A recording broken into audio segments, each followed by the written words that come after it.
Tiniyak ng Department of Transportation o DOTR na pabibilisin nito ang proseso sa pag-i-issue ng special permit para sa mga karagdagang bus unit na babiyahe sa nalalapit na long holiday.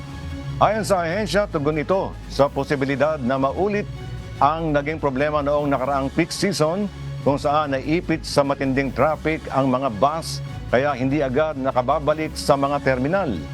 Sa ngayon, meron ng nasa higit 1,000 special permit ang nai-issue ng Land Transportation Franchising and Regulatory Board o LTFRB.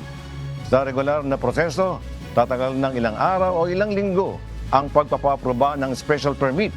Pero magde-deploy na ang LTFRB personnel sa mismong terminal. Kaya gaya na lang sa Parañaque Integrated Terminal Exchange upang hindi kapusin ng masasakyan ang mga pasahero. Kung mangangailangan pa, ay meron kaming special office dito sa PITX, no? Na pwedeng mag-issue kaagad ng special permit, no? Para yung mga na-traffic na mga bus sa probinsya ay mapalitan, no?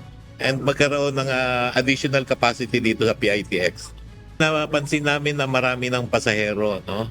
Ito sa tingin namin ay more than the average of 120,000 per day, no?